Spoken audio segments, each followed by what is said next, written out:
बिस्मिल्लाहिर्रहमानिर्रहीम। अस्सलामुअलैकुम dear students, मैं हूं प्रोफेसर अज़मत अली और आप देख रहे हैं मेरा चैनल मैथ्स फॉर यू। आपको फ़र्स्ट ईयर मैथमेटिक्स की क्लास में वेलकम करता हूं। फ़र्स्ट ईयर मैथमेटिक्स में से हमने एक important chapter number 6 sequences and series जो है ये स्टार्ट किया हुआ है। लास्ट लेक्चर में बेटा हमने एक्सरसाइज 6.1 कंप्लीट की। मैंने बताया कि कंसेप्ट ऑफ सीक्वेंसेस जो है उसके ऊपर डिस्कशन की थी। अगर अभी तक आपने प्रीवियस लेक्चर नहीं देखा तो मैंने इस पूरे चैप्टर की जो कंप्लीट प्लेलिस्ट है उसका लिंक डिस्क्रिप्शन बॉक्स में रख दिया है। आज के लेक्चर में हम सीक्वेंस की एक special type that is known as arithmetic progression उसके ऊपर डिस्कशन करेंगे। तो स्टार्ट करते हैं अपना टॉपिक।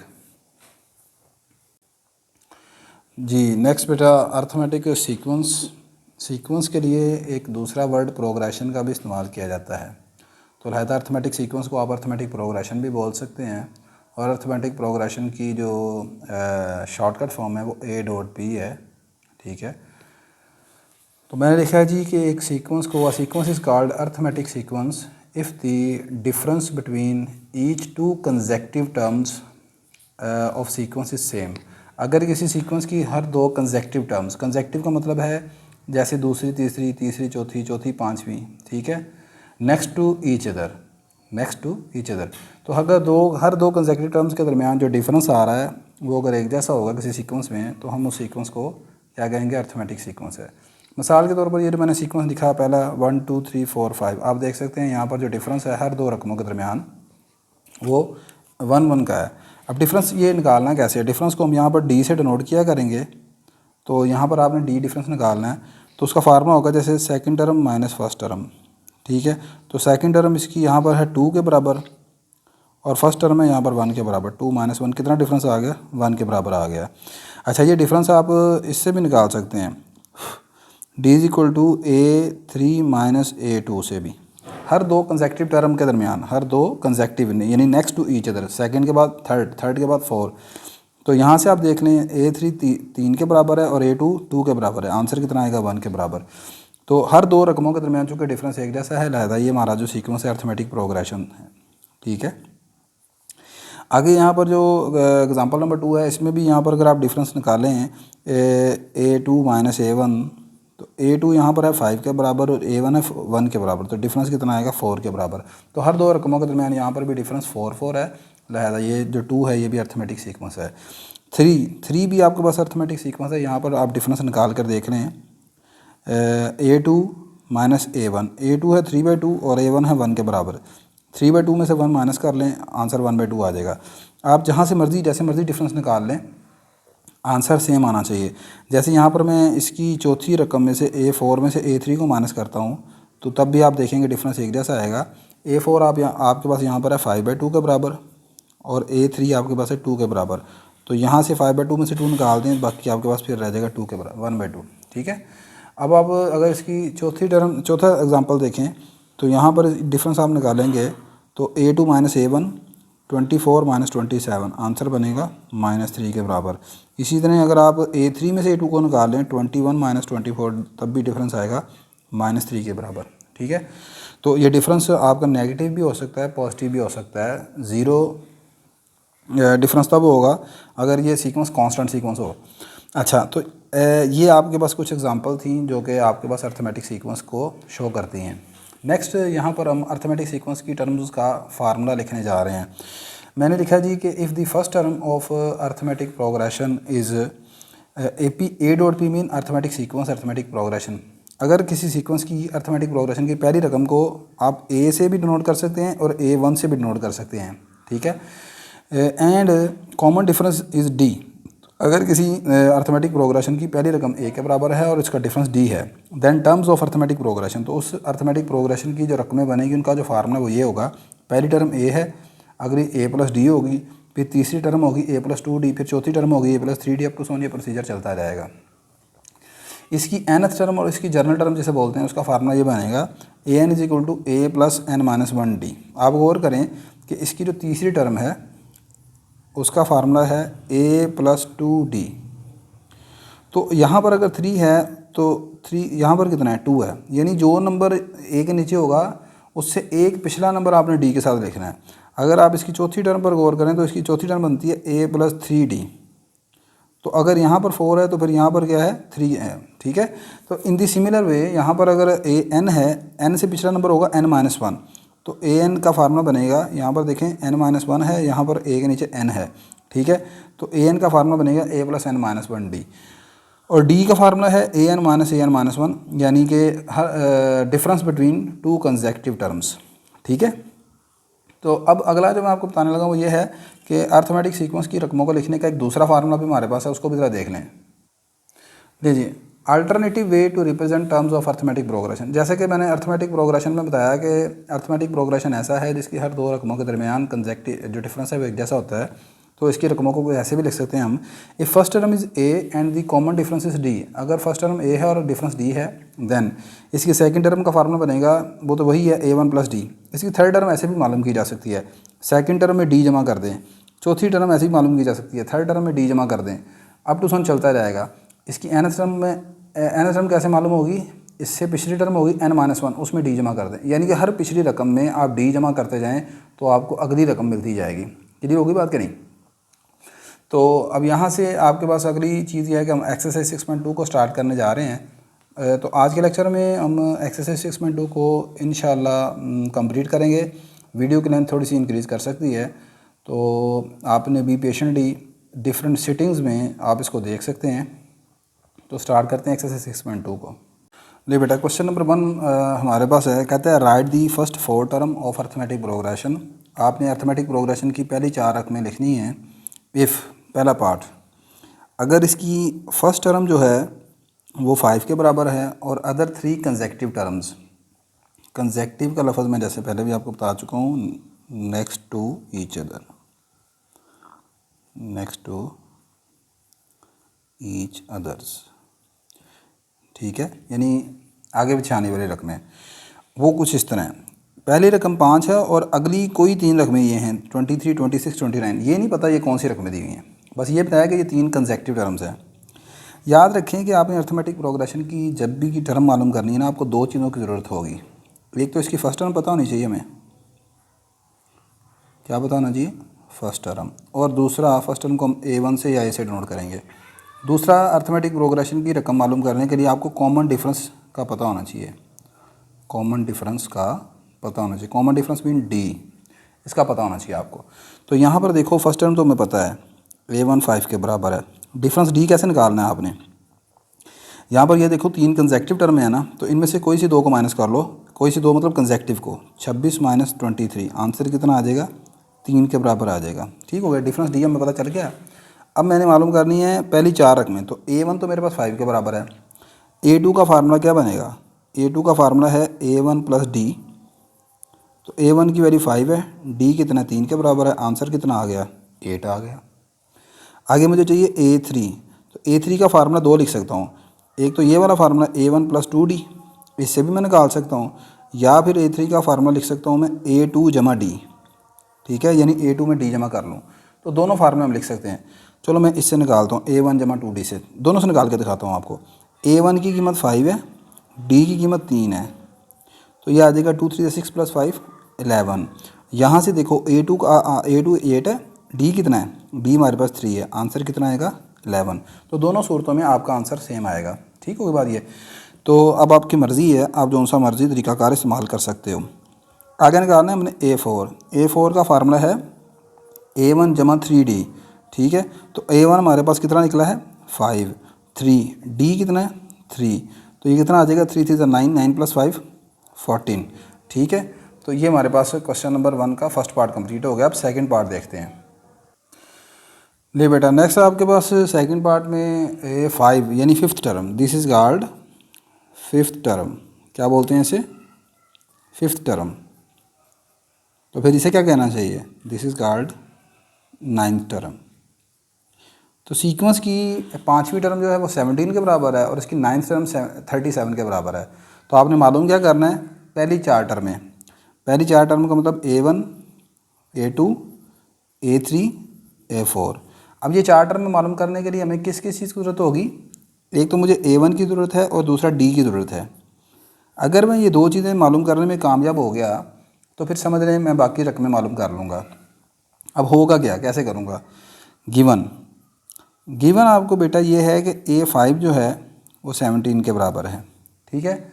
यहाँ से A5 का आप फार्मूला लगा दें। अब फिर A5 का फार्मूला क्या है, A5 जो है वो बराबर है यहाँ पर A1, AN का फार्मूला जो है वो है A1 प्लस N-1D, ऐसे ही है। तो इस फार्मूले के मुताबिक N की जगह यहाँ पर 5 पुट कर दें तो A5 का फार्मूला बनेगा A1 प्लस 4D, ठीक है। यहाँ पर 5 है तो यहाँ पर 4 लिखना है आपने, इक्वल टू 17। और A1 वैसे के वैसे ही आएगा, D के साथ जो नंबर है वो 5 से पिछड़ा 4 है। अच्छा, इसे हम क्वेश्चन नंबर 1 कह देते हैं। मेरे 2 टारगेट हैं, A1 और D मालूम करना, ठीक है। गिवन, अगली चीज़ आपको जो गिवन है वो ये है कि A9 जो है वो 37 के बराबर है। अब A9 का फार्मूला क्या बनेगा बताओ ज़रा सोच के मुझे। A9 का फार्मूला बनेगा A1 plus 8D equal to 37। इसे आप क्वेश्चन नंबर 2 कह दें। अब ये 2 क्वेश्चन हमारे पास बन गई हैं जिनमें A1 भी है और D भी है। अगर मैं क्वेश्चन नंबर 2 में से क्वेश्चन 1 को माइनस कर देता हूँ, वी हैव, तो हमारे पास क्या चीज़ आ जाएगी, देखो ज़रा। क्वेश्चन 2 है हमारे पास A1 plus 8D equal to 37 और क्वेश्चन नंबर 1 है A1 plus 4D equal to 17। अच्छा, इन दोनों को हम कर देते हैं माइनस। A1 से कट जाएगा, ये रह जाएगा 4D इक्वल टू 20। तो यहाँ से आपके पास D की वैल्यू कितनी आ जाएगी, D की वैल्यू आ जाएगी 5 के बराबर, ठीक होगी बात। D निकल आया। अच्छा, अब इस D की वैल्यू को मैं क्वेश्चन नंबर 1 में या क्वेश्चन नंबर 2 में जिसमें मेरी मर्ज़ी आप पुट कर लें, तो वहाँ से पुट करके A1 निकाल लेते हैं, ठीक है। तो आगे मैं लिखता हूँ क्वेश्चन नंबर 1, मैं क्वेश्चन नंबर 1 में पुट कर देता हूँ। ले जी, D इज इक्वल टू 5 को मैं क्वेश्चन नंबर 1 में पुट कर देता हूँ। तो क्वेश्चन नंबर 1 मेरी है A1 प्लस 4D की वैल्यू 5 निकली है equal to 17। This implies A1 बेटा आपके पास आ जाएगा, ये 4 5 तो 20 हो गया, इसको दूसरी तरफ ले जाएंगे, माइनस हो जाएगा 17 माइनस 20। तो A1 की वैल्यू कितनी आ गई, -3 के बराबर। नहीं, जब आपका काम ख़त्म हो गया। सो A2 का फार्मूला है A1 प्लस D, तो ये आ गया -3 प्लस D कितना निकला है 5, आंसर कितना बन जाएगा +2 के बराबर। आगे आपने निकालना है A3। अब आपने फार्मूला लगाना है, लगा लें, नहीं फार्मूला लगाना तो सिंपल ये देखो, A2 का आंसर है 2, इसमें D जमा कर लें, D कितना 5, 2 + 5 7। वैसे फार्मूला क्या लगाया मैंने यहाँ पर, ये वाला जो 2 फार्मूला बताया ना आपको, तो यहाँ पर A3 का फार्मूला लगाया मैंने ये वाला A2 + D। आप ये वाला फार्मूला भी लगा सकते हैं, A3 बराबर है A1 जमा 2D, ठीक है। लेकिन अगर आप जब A2 निकाला हो तो पिछली रकम हमें मालूम हो तो आप इसको इस तरीके से मालूम कर लें, ये आसानी से हो जाता है। पिछली टर्म उठाएं और उसमें D जमा करते जाएं। अब मैंने निकालना है A4, तो A4 कैसे निकालूंगा, A3 में दोबारा D जमा कर दूंगा। तो A3 मेरे पास क्या निकली है, A3 का आंसर है 7, D कितना निकला था, D 5 है, तो A4 का आंसर कितना आ जाएगा 12। तो ये हमारे पास क्वेश्चन ख़त्म हो गया इसका, ठीक है। नेक्स्ट मैं इसके तीसरे पार्ट की तरफ मूव करने लगा हूँ। बिल्कुल जैसे अभी हमने ये ऊपर और अभी ये सेकंड पार्ट किया है, इसी तरह ही करूँगा मैं। 3A7 is equal to 7A4। यहाँ पर A7 का फार्मूला भी लगा दूँगा और A4 का फार्मूला भी लगा दूँगा। A7 का फार्मूला बनेगा A1 + 6D equal to, A4 का फार्मूला बनेगा A1 + 3D। तो ये अब आपके पास, इसको 3 को अंदर मल्टीप्लाई कर देंगे, ये आ जाएगा 3A1 + 3 × 6 = 18D। मैंने मालूम क्या करना है, ये वही क्वेश्चन चल रहा है, पहली 4 रकमें मालूम करनी है। तो पहली 4 मालूम करने के लिए A1 और D की ज़रूरत है मुझे। यह आ जाएगा 7A1 + 7 3 = 21D, ठीक है। अब A1 और D वाली रकमें एक तरफ कर लें तो ये हमारे पास आ जाएगा, इसको उठा के इधर हैं, 7 में से 3 माइनस कर दिए, बाकी कितना रह गया, ये आ गया 4A1। 18 को भी इधर लाके शिफ्ट करेंगे, बाकी कितना रह जाएगा 3D इक्वल टू 0। इसे आप क्वेश्चन नंबर 1 कह दें, ठीक होगी बात। ये अगली जो क्वेश्चन हमारे पास गिवन है वो ये है कि A10 33 के बराबर है। A10 33 के बराबर। A10 का फार्मूला क्या बनेगा, वो आएगा A1 + 9D इक्वल टू 33, ठीक होगी बात ये। अच्छा, अब यहाँ से चाहे आप ऐसे करें, एक काम कर लें, इन दोनों को साइमल्टेनियसली भी सॉल्व कर सकते हैं। या फिर हम ऐसे करते हैं, यहाँ से अगर A1 की वैल्यू निकाल लें तो A1 की वैल्यू कितनी आ जाएगी, वो आ जाएगी 3D/4। ठीक है, इसे पुट कर दें using A1 equal to 3D/4। इस वैल्यू को उठा के आप क्वेश्चन नंबर 2 में पुट कर दो। तो क्वेश्चन नंबर 2 में पुट कर देते हैं, यहाँ पर ऊपर मैं लिख लेता हूँ क्वेश्चन नंबर 2 में ये मेरे पास आ जाएगा जी, ये है A1 की वैल्यू निकली है 3D/4 plus 9D equal to 33। ठीक होगी बात ये। हाँ जी, अब यहाँ पर आप एलसीएम ले लेंगे, ये आ जाएगा 3D plus 36D equal to 33। ऊपर बन जाएगा 39D और ये 4 उधर जाकर मल्टीप्लाई हो जाएगा। आप इसे चाहे मल्टीप्लाई ना करें, ऐसे रहने दें। 3 के टेबल से इसे कैंसिल कर देते हैं, ये आ जाएगा 13 और ये आ जाएगा 11। तो अच्छा, यहाँ पर मुझसे थोड़ी सी यार गलती हो गई है। ये जब आप 18 को इस तरफ लेके आएंगे तो माइनस होगा, लेकिन 21 में से माइनस किया तो प्लस आएगा। अब जब यहाँ से A1 की वैल्यू निकालेंगे आ जाएगा -3D/4। ठीक है, तो यहाँ पर ये करेक्शन करनी है हमने। यहाँ पर भी माइनस आएगा, फिर यहाँ माइनस आएगा तो यहाँ माइनस आ जाएगा। 36 में से 3 माइनस कर रहे हैं, बाकी कितना रह जाता है, बाकी रह जाएगा आपके पास 33D/4 इक्वल टू 33। यहाँ से इसे कैंसिल हो जाएगा तो D की वैल्यू हमारे पास आ जाएगी 4 के बराबर। लेकिन जी A1 भी D निकल आया। अब D की वैल्यू को यहाँ पर आप क्वेश्चन नंबर या दोबारा यहाँ पर पुट करते हैं तो A1 देखते हैं कितना निकलता है। ले जी, आगे मैंने लिखा है कि D की वैल्यू को आप इस यहाँ पर A1 जो आपने निकाला था -3D/4 इसमें पुट कर देंगे तो ये A1 आ जाएगा आपके पास -3D की वैल्यू 4 आ गई ओवर 4, 4 से कट जाएगा तो A1 की वैल्यू आ गई -3 के बराबर। ठीक है, हेंस अब आपके पास A2 निकालना है आपने। तो A2 का फार्मूला आप जानते हैं, वो बनेगा A1 जमा D। तो A1 है -3 के बराबर और D आपके पास 4 के बराबर था, आंसर आ गया +1। A3 का फार्मूला बनेगा A2 प्लस D। A2 मेरे पास 1 है, D मेरे पास आ गया 4 के बराबर, आंसर आ गया 5। आगे मैंने निकालना है A4। तो A4 का फार्मूला बनेगा A3 प्लस D। तो A3 5 है और D मेरे पास 4 निकला, आंसर बनेगा 9 के इक्वल। क्वेश्चन नंबर 1 हमारा कंप्लीट हो गया। नेक्स्ट क्वेश्चन नंबर 2 को देखते हैं। ले बेटा, कहता है कि इफ़ AN -3 बराबर है 2n-5 के, फाइंड AN। आपने AN मालूम करना है। असल में ये AN -3 का मतलब क्या है, ये आपको दी हुई है n-3rd टर्म। ठीक है, तो आपने nth टर्म मालूम करनी है। This is our nth term. उसने लिखा है बुक में फाइंड nth टर्म। ठीक है, AN। तो यहाँ पर बस आपने क्या करना है, आपने ये सोचना है कि n-3 को हम किस नंबर से रिप्लेस करें, हम किस नंबर से रिप्लेस करें कि n-3 जो है ना वो n में कन्वर्ट हो जाए। तो आपने ये सोचना है किससे इसको रिप्लेस करना चाहिए। तो मैं यहाँ पर लिखूँगा रिप्लेस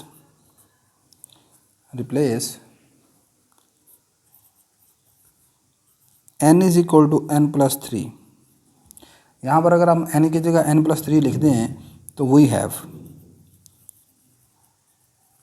या जगह n की जगह आप लिखो n+3। इस n की जगह सिर्फ आपने n+3 लिखना है। आगे ये वाला -3 वैसे के वैसे साथ आएगा, इक्वल टू इधर भी n की जगह n+3 रिप्लेस करेंगे -5। सही हो गए ये। अच्छा, ये 3 और ये 3 कैंसिल हो गए, बाकी रह गया AN और इसको अंदर मल्टीप्लाई कर दें, ये आ जाएगा 2n + 6 - 1। This is 2n + 5। ये इसकी nth टर्म बन जाएगी। क्लियर होगी बात क्या नहीं। नेक्स्ट क्वेश्चन नंबर 3 देखते हैं। लेंथ क्वेश्चन की स्टेटमेंट तो बेटा मैंने नहीं लिखी, बाकी क्वेश्चन ये है कि आपको 5वीं टर्म दी गई है 16 के बराबर और 20th टर्म दी है 46 के बराबर। कहता है 12th टर्म आपने मालूम करनी है। बिल्कुल ये ऊपर वाला क्वेश्चन है जिसमें हमने ऊपर किया है। A5 = 16 है तो यहाँ पर A5 का फार्मूला बनेगा A1 + 4D इक्वल है 16 के। इसे क्वेश्चन नंबर 1 कह दें। A20 आपके पास 46 के बराबर है तो यहाँ से A20 का फार्मूला बनेगा A1 + 19D इक्वल टू 46। इसे को आप क्वेश्चन नंबर 2 कह दो। अब आप क्वेश्चन नंबर 2 में से क्वेश्चन नंबर 1 को माइनस कर दें। हमारा टारगेट क्या है, ये 12वीं टर्म मालूम करनी है ना। हमारा टारगेट ये मालूम करना है A1 और D। अगर ये दोनों मालूम हो जाएंगे तो मेरे पास A12 निकल आएगा। ठीक है, तो ये क्वेश्चन 2 में से क्वेश्चन नंबर 1 को माइनस कर देते हैं। वी हैव तो ये क्वेश्चन नंबर 2 आ गई ऊपर, यहाँ लिख दी मैंने 19D इक्वल टू 46 और नीचे आ गया A1 plus 4D equal to 16। इनको किया माइनस, A1 से कट गया, ये आ गया 15D इक्वल टू 30। तो यहाँ से आपके पास आ जाएगा D की वैल्यू 2 के बराबर। D हमारा यहाँ से 2 निकल आया। क्लियर होगी बात कि नहीं? अच्छा, अब इस D की वैल्यू को आप क्वेश्चन नंबर 1 में पुट कर दें, ठीक है, तो हमारे पास निकल आएगा A1 put D equal to 2 in question number 1। तो यह आ गया A1 plus 4 into 2 equal to 16। तो यहाँ से आ जाएगा A1 is equal to 16 minus 8 that is equal to 8। ठीक है, तो ये हमारा A1 आ गया। बस क्वेश्चन ख़त्म हो गया। अब हमने मालूम करना है यहाँ से इसकी 12वीं टर्म को। तो A12 आपके पास A12 का फार्मूला बनेगा। So A12 is equal to A1 plus 11D। ठीक होगी बात ये। तो A1 क्या है? A1 है 8 के बराबर और 11 कितना है, सॉरी D कितना है, 2 है। तो ये आ जाएगा 11 2 ज़ा 22, 22 और प्लस 8 30। तो ये इसका आंसर आ गया। नेक्स्ट हम देखते हैं क्वेश्चन नंबर 4। ले बेटा, क्वेश्चन नंबर 4 में आपको एक सीक्वेंस गिवन है। पहली रकम जिसकी x है, अगली 1 है, फिर 2 माइनस एक्स है, फिर 3 माइनस 2x है, अप टू सोन ये प्रोसीजर चलता जा रहा है। कहता है इसकी 13वीं टर्म है, ये 13 मालूम करने है आपने। तो ये 13 मालूम करनी है ना। सबसे पहले यहाँ पर फर्स्ट टर्म क्या है? फर्स्ट टर्म जिसको A1 कहते हैं वो हमारे पास है x के बराबर। अगला हमने निकाला है यहाँ पर डिफरेंस D। डिफरेंस D कैसे निकलेगा? Second term minus first term. तो सेकंड टर्म इसकी है 1 और फर्स्ट टर्म क्या है? x है। तो ये आ जाएगा D आ जाएगा 1 माइनस एक्स के बराबर।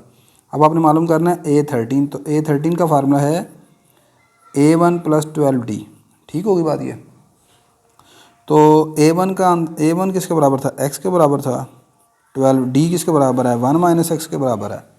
तो ये आ जाएगा x प्लस 12 को अंदर मल्टीप्लाई कर दें, 12 माइनस 12x। ये x और ये माइनस 12x कितना रह जाएगा? 11। ये आ जाएगा 12 माइनस 11x। ये इसका आंसर है जी A13 का। ठीक है, नेक्स्ट हम क्वेश्चन नंबर 5 देखते हैं। ले बेटा, क्वेश्चन नंबर 5 में आपसे कहा जा रहा है कि आपने 18वीं रकम 18th टर्म मालूम करनी है अर्थमेटिक प्रोग्रेशन की, जबकि आपको जो चीज़ गिवन है वो ये है कि इसकी 6th टर्म 19 के बराबर है और 9th टर्म 31 के बराबर है। अच्छा, अब ये क्वेश्चन आप खुद कर लीजिएगा। मैं देखें यहाँ पर आपको कंसेप्ट दे दिया है। अब एक एक क्वेश्चन यहाँ पर करवाना मुश्किल होता है। ये क्वेश्चन है बिल्कुल अभी जो सिमिलर हमने क्वेश्चन नंबर 3 किया है, या जो क्वेश्चन नंबर 1 के 2 पार्ट आखिरी किए हैं, सेकंड थर्ड, बिल्कुल उस तरह आप करेंगे। आई होप आप कर लेंगे। अगर ना भी हो तो फिर मुझे बता दीजिएगा, फिर मैं करवा दूँगा। नेक्स्ट क्वेश्चन नंबर हम 6 देखते हैं। क्वेश्चन नंबर 6 इंपॉर्टेंट है जी शॉर्ट के लिए। कहता है which term of the arithmetic progression 5 to -1 up to son is 85। आपने बताना है कि इसकी कितनी रकम जो है वो 85 होगी। तो कैसे करेंगे? यहाँ पर हमने बताना है कि सीक्वेंस की कितनी रकम 85 है। यहाँ पर देखें, आपकी जो फर्स्ट टर्म है वो है 5 के बराबर। जो डिफरेंस D है वो कैसे निकलेगा? Second term minus first term. Second term 2 है, फर्स्ट टर्म 5 है। 2 minus 5 that is equal to -3। अच्छा जी, यहाँ पर बेटा करेक्शन करें। ये हमारे पास है -85 के बराबर। 85 नहीं, -85 है। अच्छा, आपने असल में मालूम क्या करना है, यहाँ पर n की वैल्यू मालूम करनी है। ठीक है, ये -85 कितने नंबर पर आता है ये आपने बताना है। फिर आसानी हो जाए, फिर देखते हैं। ले जी, यहाँ पर हम करेंगे बेटा कुछ इस तरीके से। मैं यहाँ पर nth टर्म का फार्मूला इस्तेमाल करूँगा। an है A1 प्लस n-1D के बराबर। ये जो -85 है इसको मैं मान लेता हूँ ये हमारी आखिरी टर्म है, यानी nth टर्म है -85। A1 हमारे पास गिवन है 5 के बराबर। n मैंने बताना है कि -85 कितने नंबर पर आता है। तो n यहाँ पर मालूम करना आपने। D कितना है? -3 के बराबर है। ये 5 को दूसरी तरफ ले आएंगे, ये आ जाएगा -85 - 5 इक्वल टू, ये आ जाएगा n-1 इंटू -3। -3 को उधर मल्टीप्लाई करने की ज़रूरत नहीं है। ये बन जाएगा आपके पास -85 इंटू -5 -90, और ये आ जाएगा -3 इंटू n-1। ये माइनस इस माइनस से कैंसिल हो जाएगा, और ये 90 को नीचे ले आएँ, 90 के नीचे 3 ले आएँ, या 3 को 90 से काट दें, बाकी रह जाएगा 30। इधर आ जाएगा n-1। ये इसको मैंने इससे कैंसिल कर दिया, बाकी रह गया 30। अब यहाँ से n की वैल्यू निकाल लेंगे, -1 उधर जाकर प्लस हो जाएगा, 31 आ जाएगा आपके पास। क्लियर होगी बात करें। नेक्स्ट हम क्वेश्चन नंबर 8 को देखते हैं। कहते हैं जी कि how many terms are there in arithmetic progression. उस अर्थमेटिक प्रोग्रेशन में कितनी रकमें होंगी जिनमें पहली रकम 11 है, जिसमें nth टर्म उसकी आखिरी टर्म 68 है, D3 है। यहाँ पर भी आपने नंबर ऑफ़ टर्म यानी m बताना है, बिल्कुल ऊपर वाले क्वेश्चन की तरह होगा, बस क्वेश्चन को पूछने का अंदाज यहाँ पर बदल गया उसका। an आपके पास गिवन है 68 के बराबर, यहाँ पर an का फार्मूला लगा दें। an किसके बराबर है, a1 + n-1d equal to 68। a1 का आंसर कितना है, 11 है, n-1d कितना 3 के बराबर है, इक्वल टू 68। 11 को दूसरी साइड पे जाकर शिफ्ट करके माइनस कर दें तो ये कितना आ जाएगा आपके पास, 68 में से 11 माइनस करें बाकी कितना रह जाएगा, 57। अब उसके बाद ये 3 इधर ला कर डिवाइड कर देंगे तो n-1 आ जाएगा आपके पास 57/3 के बराबर। 57 को 3 पर डिवाइड करें बाकी कितना बचता है, बाकी आ जाएगा 19। दिस इम्प्लाइज n की वैल्यू आपके पास -1 को इधर लाकर प्लस करें, n की वैल्यू 20 आ जाएगी आपके पास। ठीक होगी बात। नेक्स्ट क्वेश्चन नंबर हम देखते हैं 9। नेक्स्ट बेटा आपका क्वेश्चन नंबर 9 ये है, कहता है जी if the nth term of the arithmetic progression is 3n-1, आपने अर्थमेटिक प्रोग्रेशन मालूम करना है। गिवन आपको यहाँ पर nth टर्म दी है an = 3n-1। आपने यहाँ पर अर्थमेटिक प्रोग्रेशन मालूम करना है, यानी कि अर्थमेटिक प्रोग्रेशन की टर्म आपने मालूम करनी है यहाँ पर। तो आप n की जगह यहाँ पर 1 पुट कर देंगे तो a1 आ जाएगा फर्स्ट टर्म आपके पास 3 × 1 - 1 डैट इज़ इक्वल टू 2। फिर आप n की जगह 2 पुट कर दोगे, ये आ जाएगा 3 × 2 - 1 6 - 1 5 आ जाएगा। n की जगह 3 पुट कर दी, आ जाएगा 3 × 3 - 1, ये 9 - 1 8 आ जाएगा। हैंस अर्थमेटिक प्रोग्रेशन इज़ पहली टर्म 2, फिर 5, फिर 8, अगली टर्म लिखनी है तो ये 3 का डिफरेंस चल रहा है, 11 फिर 14 आ जाएगा, अप टू सोन चलता जाएगा ये। नेक्स्ट हम क्वेश्चन नंबर 10 की तरफ मूव करते हैं। क्वेश्चन नंबर 10 में आपसे कहा जा रहा है डिटरमाइन वेदर -19 और दूसरे पार्ट में 2 है, are the term of arithmetic progression 17, 13, 9 और नॉट। आपने ये बताना है कि ये जो अर्थमेटिक प्रोग्रेशन आपको दिया हुआ है, क्या इस अर्थमेटिक प्रोग्रेशन में इसकी कोई टर्म -19 बनती है या वो 2 बनती है। तो आप लिखेंगे गिवन अर्थमेटिक प्रोग्रेशन इज़, आपको अर्थमेटिक प्रोग्रेशन दिया गया 17, 13, 9 अप टू सोन ये। अब यहाँ पर आप इसकी जो फर्स्ट टर्म है वो देखें क्या बनती है। फर्स्ट टर्म है 17 और d डिफरेंस कितना आएगा 13 - 17, d आपके पास आ जाएगा -4 के बराबर। अच्छा बेटा अब हमने ये बताना है कि -19 जो है वो इस अर्थमेटिक प्रोग्रेशन की कोई टर्म है कि नहीं है। तो यहाँ पर हम लेट कर लेंगे कि an जो है वो -19 के बराबर है। अब यहाँ पर हम an का जो फार्मूला है अर्थमेटिक प्रोग्रेशन में वो आप जानते हैं वो क्या है, a1 + n-1d। इसको यहाँ पर फार्मूला लगा दिया। a1 जो है हमने यहाँ पर 17 के बराबर है, n वैसे ही रहेगा, एक्चुअली यहाँ पर आपने n मालूम करना है, ठीक है। d की वैल्यू -4 आ जाएगी, -19 ये आ जाएगा जी। 17 इधर प्लस हो रहा है, दूसरी तरफ ले जाएं इसे, ये आ जाएगा n-1 × -4 -19 - 17, ये आ जाएगा n-1 × -4 इक्वल टू -36। ये माइनस इस माइनस से कट गया, उसके बाद 36/4 बन जाएगा। ये आपके पास आ जाएगा 9, n-1 उधर जाकर प्लस हो जाएगा, तो यहाँ से n की वैल्यू आ जाएगी 10 के बराबर। अब ये क्या शो कर रहा है, ये शो कर रहा है कि इसकी 10वीं टर्म जो है -19 है। This implies 10th term of given AP is -19। इसी तरह ही आपने यहाँ पर ये चेक करना है कि ये जो 2 है इसके मतलब आपने देख रहे हैं कि यहाँ पर हम 2 को भी चेक करेंगे, इसी तरह ए एन की जगह हम 2 पुट कर देंगे, यहाँ पर ए एन को रख लेंगे यहाँ पर 2 के बराबर, आप ए एन को रख लोगे यहाँ पर 2 के बराबर, ठीक है। और फिर आप देखेंगे कि यहाँ से n निकालेंगे, अगर आपका n पॉइंट में आए या नेगेटिव आए तो आप कहेंगे कि 2 जो है वो इसकी टर्म नहीं है, ठीक है, ये आपने चेक करना है। Next and the very important long question, question number 11, very very important question number 11। थोड़ा सा लेंथी है ज़रा क्वेश्चन, लेकिन है बड़ा इंपॉर्टेंट आपका लॉन्ग के वाले से। कहते हैं if l m n are the pth qth and rth term of A P, एक अर्थमेटिक प्रोग्रेशन की पीएथ टर्म का जवाब जो है वो एल है, क्यूथ टर्म का जवाब एम है और आर्थ टर्म का जवाब एन है। आपने ये 2 रिज़ल्ट प्रूफ करने हैं। पेपर में आपको इनमें से 2 में से कोई एक रिज़ल्ट आएगा, अगर दोनों भी आ जाएँ तब भी आपको मैं टेक्निक यहाँ पर बता देता हूँ। आप गिवन लिखेंगे पहले, गिवन डैट आपके पास जो पीएथ टर्म है ए पी, पीएथ टर्म वो है एल के बराबर, ठीक होगी बात ये।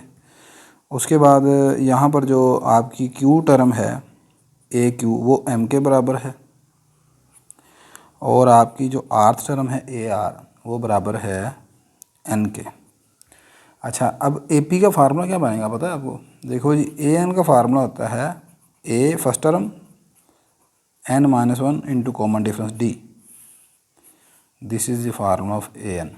अब अगर ये फार्मूला आपके पास है तो इस फार्मूले के अकॉर्डिंग ये बन जाएगा इस तरह, a first term p-1 into d equal to l. इसी तरह ये बन जाएगा a plus q-1 into d equal to m. ये बन जाएगा a plus r-1 into d equal to n. अच्छा, अब यहाँ पर इसको आप 1 कह दें, इसे आप 2 कह लें और इसे आप 3 कह लें। अब आप ऐसे करें कि यहाँ से मैं इन तीनों क्वेश्चन में से ए को कैंसिल करना चाहता हूँ, तो ऐसे करें, सब्ट्रैक्टिंग 1 and 2, बाय सब्ट्रैक्टिंग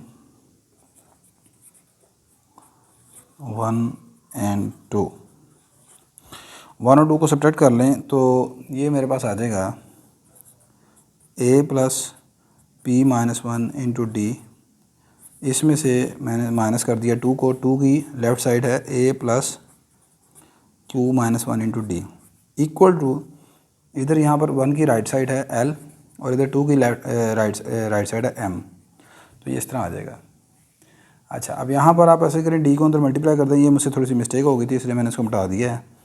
ये आ जाएगा जी a plus p d minus d, यहाँ पर ये आ जाएगा a plus q d minus q equal to l minus m. अच्छा, अब यहाँ पर ये आप ब्रैकेट ओपन कर दें, a plus p d minus d minus a minus q d plus q equal to l minus m. यहाँ पर अब आपके पास, अच्छा यहाँ पर ये गलती होगी, d को 1 से मल्टीप्लाई करेंगे, यहाँ आएगा d, ये हो जाएगा d। अब ये वाला d और ये वाला d कैंसिल हो जाएंगे और यहाँ से ये a और ये a कैंसिल हो जाएगा। बाकी आपके पास क्या बच जाएगा, ये आ जाएगा p d minus q d equal to l minus m. यहाँ से आप d की वैल्यू निकाल लें, d कॉमन निकालेंगे, ये आ जाएगा p minus q equal to l minus m, और यहाँ से d की वैल्यू आ जाएगी l minus m over p minus q, ठीक हो गया। इसी तरह ही अब आप सब्ट्रैक्ट करें, 1 और 2 को सब्ट्रैक्ट किया, अब आप इसी तरह सब्ट्रैक्ट करें 2 और 3 को, सब्ट्रैक्टिंग 2 and 3 या 1 and 3, इन दोनों में से बाकी दोनों को किसी को माइनस कर सकते हैं आप। अच्छा, मैंने आगे लिखा सिमिलरली बाय सब्ट्रैक्टिंग 2 and 3, ये 2 और ये 3 है। अब आपको इतना लंबा काम दोबारा करने की ज़रूरत नहीं है, जो पहले मैंने किया है माइनस करके। मैं अब आपको यहाँ पर इसका ट्रिक बताता हूँ। देखें, क्वेश्चन नंबर 1 और 2 को माइनस किया ना, 1 में से 2 को माइनस किया आपने, मैंने पहले 1 लिखा है बाद में 2 लिखा है। आप गौर करें कि 1 की राइट साइड पर है l और इधर है m, तो ऊपर कौन आ गया, l माइनस एम, यहाँ पर l माइनस एम आ गया। 1 की लेफ़्ट साइड पर है p और इधर 2 की लेफ़्ट साइड पर है q, तो नीचे क्या आ गया, p माइनस क्यू। तो सिमिलरली यहाँ पर आपने लिखना है सिमिलरली बाय सब्ट्रैक्टिंग 2 and 3। अब देखो ज़रा, यहाँ से d निकलेगा इस तरह, 2 में से 3 को माइनस करेंगे ना, तो 2 की लेफ़्ट साइड पर है, राइट साइड पर है m, यहाँ पर आएगा m, और 3 की राइट साइड पर है n, तो m माइनस एन ओवर 2 की लेफ़्ट साइड पर है q और इधर 3 की लेफ्ट साइड पर है r, तो q माइनस r आ जाएगा। अब ये आपके पास d आ गया, इस d को आप क्वेश्चन नंबर 4 का नाम दे दें, इस d को आप क्वेश्चन नंबर 5 का नाम दे दें। तो 4 और 5 को इक्वेट कर लें, क्योंकि दोनों वैल्यू d की हैं। आगे आप लिखें बाय इक्वेटिंग 4 एंड 5, 4 और 5 को इक्वेट कर लें, यानी आपस में बराबर रख लें, तो ये आ जाएगा। चलें मैं अगले पेज पर इसको इक्वेट करके चलें, नहीं तो इधर भी कर सकते हैं। m minus n over q minus r equal to, यहाँ से आ गया l minus m over p minus q. By cross multiplication ये आ जाएगा m minus n into p minus q equal to l minus m into q minus r. इसको अंदर multiply कर लें, ये आ जाएगा m p minus m q minus n p minus minus plus n q equal to, ये आ जाएगा l q minus l r plus minus m q minus minus plus m r. अब इनमें से कुछ वैल्यूज़ कट जाएंगी, वो आप देखें कौन कौन सी कटती हैं। देखें ये एम क्यू माइनस का है, जब इस तरफ आएगा प्लस हो जाएगा, ये और ये आपस में कैंसिल हो जाएंगे। ठीक होगी बात ये। अच्छा, उसके बाद और देखें कौन सी वैल्यू कट सकती है यहाँ पर, और आपके पास कोई वैल्यू नहीं कटती। ठीक है, अब जो बाकी वैल्यूज रहती हैं ना, मैं अगले पेज पर लिख लेता हूँ। ले जी, बाकी जो चीज़ें बचती हैं वो ये सारी बच गई हैं। अब आप ऐसा करें, जो हमने पहला प्रूफ करना ना, इन तमाम टर्म को उधर उठा के इधर ले आएँ। यहाँ से ये आ जाएगा, यहाँ से आप ऐसा करें जी, चलें पहले लेके आते हैं। ये आ गया L q minus l are, आगे ये आ जाएगा इधर एन पी, इधर आके प्लस हो जाएगा, मतलब minus m p plus n p. ये उसके बाद आ गया जब एम आर, और ये आ गया minus n q equal to 0। अच्छा, अब आपने जो पहला प्रूफ करना है ना, उसमें जो टर्म्स आपने इकट्ठी करनी है ना, वो with respect to l m n इकट्ठी करनी है।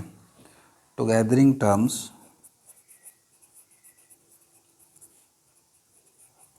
Terms with respect to l m n, l m n के लिहाज से इकट्ठी करें। पहली दो टर्म में उनमें एल आ रहा है, यहाँ से एल कॉमन निकाल लें, आ गया क्यू माइनस आर। आगे एम के लिहाज से ये दोनों टर्में हैं, और अब इनको आप इकट्ठा करें एम के लिहाज से, एम कॉमन निकालें, यहाँ रह गया आर और यहाँ रह गया पी, आर माइनस पी आ गया। उसके बाद पी वाली टर्म ये है, एक ये है एक ये है, यहाँ से एन कॉमन निकाल लें, ये रह गया p minus q equal to 0। ये आपका पहला प्रूफ हो गया, हैंस प्रूव्ड। अच्छा, इसे अगर हम कह दें क्वेश्चन नंबर सपोज 6, अब दूसरा पार्ट हमने प्रूफ करना है, वो यहाँ से ही हो जाएगा। आगे अब आपने लिखना है togethering terms with respect to, इस मरतबा टर्म आपने इकट्ठी करनी है पी क्यू आर के लिहाज से, पी क्यू आर।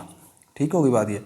अच्छा, पी के लिहाज से पहले ये दोनों हैं, एक ये है एक ये है, यहाँ से पी कॉमन निकाल लें आप। पी कॉमन निकालोगे तो ये रह जाएगा m minus n minus m. ठीक है, या आप ऐसे करें, यहाँ हमने प्रूफ करना है, चलें पहले लिखते हैं ना, ये आ गया N minus M.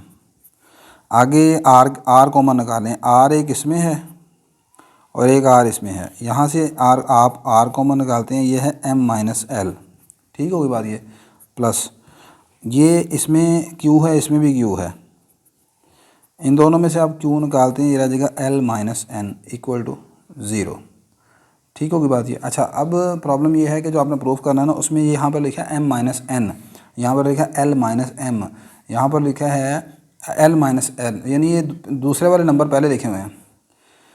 Multiply with -1 we have, multiply with -1 we have, हर रकम में से माइनस कॉमन निकालें या माइनस से मल्टीप्लाई करवा दें। इसे माइनस से मल्टीप्लाई करवाओगे ये बन जाएगा एम माइनस एन, यहाँ माइनस से मल्टीप्लाई करवाओगे ये आ जाएगा एल माइनस एम, और यहाँ माइनस से मल्टीप्लाई करोगे तो ये आ जाएगा n minus l equal to 0, hence proved.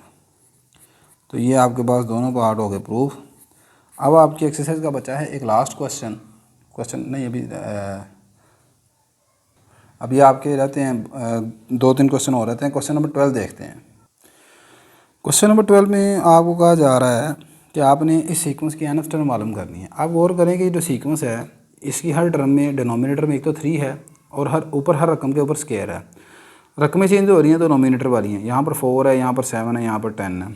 आप यहाँ पर देखें here sequence of nominator, sequence of nominator is 4, 7, 10 up to 1। ये अर्थमेटिक प्रोग्रेशन, अर्थमेटिक सीक्वेंस है। आप इस सीक्वेंस की तरह नोमिनेटर वाला जो ऊपर मतलब ये रकमें हैं इसकी nth टर्म मालूम करें पहले। हेयर इसकी nth टर्म आ जाएगी an is equal to a1 plus n-1d। a1 first term 4 है, nth टर्म में n की जगह कुछ नहीं लिखेंगे, n ही रहेगा। d किस तरह निकालते हैं, second term minus first term, तो वो आ जाएगा 3 के बराबर। d 3 आ गया। अच्छा जी, अब यहाँ पर ये आ जाएगा an is equal to 4 plus 3n-3 और an आपके पास आ जाएगा जी 3n प्लस 1। ये आपके पास किसकी nth टर्म निकली है, नोमिनेटर की। लेकिन हमने तो मालूम करना है nth टर्म इस पूरे सीक्वेंस की। आगे आप लिखोगे hence the nth term of given sequence is, hence nth term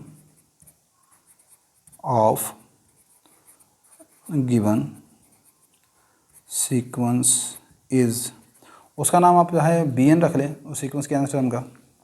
वो क्या बन जाएगी, bn इज इक्वल टू, एक तो ये नोमिनेटर की जगह आएगा 3n प्लस 1 और डिनोमिनेटर में आपने देखा हर रकम के नीचे क्या था, 3 था, तो यहाँ पर भी 3 नीचे आएगा और बाहर स्केयर आ जाएगा। ये आपके पास आ जाएगा इसका आंसर। क्लियर होगी बात क्या नहीं। Next question number 13। Question number 13 में कहते हैं जी अगर 1/a, 1/b, 1/c ये 3 टर्में हैं अर्थमेटिक प्रोग्रेशन की, तो आपने प्रूव करना है कि b जो है वो 2ac/a प्लस c के बराबर है, यानी दरमियान में से b की वैल्यू निकालनी है। आप लिखोगे given 1/a, 1/b, 1/c are in AP। ये बात गिवन है कि अर्थमेटिक प्रोग्रेशन में। अगर ये अर्थमेटिक प्रोग्रेशन में है तो फिर अर्थमेटिक प्रोग्रेशन की इक्वालिटी है कि यहाँ पर जो सेकंड टर्म में से फर्स्ट टर्म को निकालें या थर्ड टर्म में से सेकंड टर्म को निकालें, दोनों सूरतों में जो आंसर आएगा वो डिफरेंस d के बराबर होगा। तो सेकंड टर्म है 1/b और फर्स्ट टर्म है 1/a। यहाँ से d आ जाएगा, एलसीएम ले लें, a माइनस b/ab के बराबर। ठीक हो गया, या एलसीएम चले रहने दें, बस इतना ही ठीक है। यहाँ से d आ जाएगा, a3 है 1/c और a2 है 1/b। अब आप इसे 1 कह दें, इसे 2 कह दें। बाय कंपेयरिंग 1 एंड 2 इस तरह भी लिख सकते हैं, या बाय सब्ट्रैक्टिंग 1 एंड 2 दोनों काम कर सकते हैं। बाय सब्ट्रैक्टिंग 1 एंड 2, 1 और 2 को सब्ट्रैक्ट कर दें। 1 आपके पास है 1/b माइनस 1/a, इसमें से आपने सब्ट्रैक्ट कर दिया इसको 1/c minus 1/b equal to, इधर d में से d को निकालेंगे क्या आ जाएगा, 0। आप इक्वेटिंग 1 एंड 2 भी लिख सकते हैं और सब्ट्रैक्टिंग 1 एंड 2 भी लिख सकते हैं, जो सा लाइन आपने लिखनी है लिख लें। अच्छा, ये आ जाएगा 1/b minus 1/a minus 1/c minus minus plus 1/b। आपने वैल्यू किसकी निकालनी है, आपने वैल्यू निकालनी है b की, और वो आनी चाहिए a और c की शक्ल में। तो यहाँ से आप इक्वल टू 0, आप यहाँ से ये 1/b को इकट्ठा कर लें। ये 1/b कितने b हो जाएंगे, 2/b इक्वल टू, इन दोनों को a वाली रकम और c वाली रकम को दूसरी तरफ शिफ्ट कर देंगे, इधर आके प्लस हो जाएंगे। ये यहाँ से आप एलसीएम ले लें, आ जाएगा ac और इधर आ जाएगा c प्लस a। ठीक होगी बात ये। अच्छा, अब यहाँ से ये सारा आ गया आपके पास, यहाँ से ये सारा आपके पास आ गया, 2/b आ गया c प्लस a/ac के बराबर। दोनों तरफ अगर आप रेसिप्रोकल कर ले लें तो ये b की कीमत, b ये किसके बराबर आ जाएगा, b/2 आ जाएगा ac/a प्लस c के बराबर। यहाँ से आपके पास जो 2 है नीचे डिवाइड हो रहा है, दूसरी तरफ जाकर मल्टीप्लाई हो जाएगा, b की वैल्यू आ जाएगी 2ac/a प्लस c। ये आपने प्रूफ करना था। Next and the last question, question number 14। Question number 14 की स्टेटमेंट बिल्कुल यही है, कहता है कि 1/a, 1/b, 1/c AP में आपने प्रूफ करना है। इसमें मतलब d जो है डिफरेंस वो a माइनस c/2ac के बराबर आता है। अच्छा, अभी तो मैं फ़िलहाल ये क्वेश्चन नंबर 13 मेरे सामने है, तो मैं इसको इस्तेमाल करते हुए 14 क्वेश्चन करने लगा हूँ। कैसे? मैंने डी की कीमत निकालनी है, तो ये मेरे पास जो बी की कीमत निकली ना, इस बी की कीमत को उठा के आप चाहे 2 में पुट कर लें, चाहे 1 में पुट कर दें। पहला मेथड तो ये है, मेथड 1, कि मैंने क्वेश्चन नंबर 13 पहले सोल्व कर लिया है। अब इसको उठा के मैं करने लगा हूँ put b is equal to 2ac over a plus c in question number 2। Question number 2 में पुट कर लेना गाँव जी से। क्वेश्चन नंबर 2 है d is equal to 1 over c minus, आगे क्या लिखा है यहाँ पर, 1 ओवर बी, तो ये है बी, तो 1 ओवर बी क्या होगा, इसको उल्टा देंगे, a plus C over 2ac। ठीक होगी बात ये। यहाँ पर अब आप इसका एलसीएम ले लेंगे, D is equal to 2ac, ऊपर आ जाएगा यहाँ पर 2a माइनस, ये बाहर माइनस है इसलिए यहाँ पर ब्रैकेट लगाएंगे एलसीएम लेते वक्त, आप इसी तरह ध्यान रखिएगा। अब ये डी इज इक्वल टू आ जाएगा 2a minus c over 2ac, 2a में से ये क्या है, बाकी क्या रह गया, a minus c over 2ac as required, ये प्रूफ हो गया। ठीक है। अच्छा, अब प्रॉब्लम ये है कि फ़र्ज़ करो आप क्वेश्चन नंबर 13 नहीं, आपको डायरेक्ट पेपर में क्वेश्चन नंबर 14 आता है, फिर कैसे करेंगे? फिर सिंपल आपने ये करना है कि यहाँ से शुरू किया 14 क्वेश्चन, ये डी यहाँ से भी निकाला, यहाँ से भी निकाला, यहाँ पर हमने लिखा ना बाय सब्ट्रैक्टिंग 1 और 2, और इस 14 क्वेश्चन के लिए आपने लिखना है बाय, इधर लिख लेता हूँ, बाय एडिंग 1 और 2, बाय एडिंग 1 और 2, वहाँ पर आपने बाय एडिंग 1 और 2 लिख लेना है। ठीक होगी बात या नहीं? तो 1 और 2 को आप ऐड करोगे, तो क्योंकि हमें डी चाहिए ना, डी रहना चाहिए बीच में, ऐड करोगे तो डी प्लस डी 2d हो जाएगा, इधर से -1 ओवर बी 1 ओवर बी से कट जाएगा। ठीक है। तो ये क्वेश्चन, चलो मैं 14 क्वेश्चन आपको अगर ज़्यादा कहते हैं तो करवा ही देता हूँ। ये हमारा क्वेश्चन नंबर 14 अल्टरनेटिव मेथड, ये आपने डी निकाल लिया दोनों सूरतों में। आप यहाँ लिखें बाय एडिंग 1 और 2, इधर बन जाएगा डी प्लस डी, और इधर आ जाएगा 1 ओवर बी माइनस 1 ओवर ए, 1 over c minus 1 over B, ये बी से कट जाएगा, ये रह जाएगा 1 ओवर सी माइनस 1 ओवर ए। यहाँ इधर आ जाएगा 2d, इसका आप एलसीएम ले लें, आ जाएगा सी ए, इधर आएगा a माइनस सी, डी की वैल्यू आ जाएगी a minus c over 2ac। लो जी, ये आपका अल्टरनेटिव मेथड है, छोटा मेथड है। क्वेश्चन नंबर 13 में आपने करना है सब्ट्रैक्टिंग और यहाँ लिखना है एडिंग, तो इसलिए मैंने वहाँ पर क्वेटिंग का लफ्ज़ नहीं लिखा था, सब्ट्रैक्टिंग इसलिए लिखा था कि आपको याद रहे। 13 में आपने निकालनी है बी की वैल्यू वहाँ सब्ट्रैक्टिंग से, और 14 में बाय एडिंग से। तो वीडियो की लेंथ ज़रा लंबी होगी, ज़ाहिर सी बात है, पूरी एक्सरसाइज अल्हम्दुलिल्लाह हमने ख़त्म की है। तो मेरी ये वीडियो अगर थोड़ी सी भी आपके लिए हेल्पफुल होगी तो लाजमन भाई इस वीडियो को लाइक कर दीजिएगा, शेयर कर दीजिएगा और चैनल को सब्सक्राइब कीजिएगा। इंशाल्लाह नेक्स्ट लेक्चर में हम डिस्कस करेंगे अर्थमेटिक मीन को। ठीक है, डेट इज़ वेरी इंपॉर्टेंट, इसमें से 6.3 में से लॉन्ग क्वेश्चन आने के मैक्सिमम चांस होते हैं। तो इंशाल्लाह नेक्स्ट लेक्चर में आपसे दोबारा मुलाकात होती है। अल्लाह हाफिज़।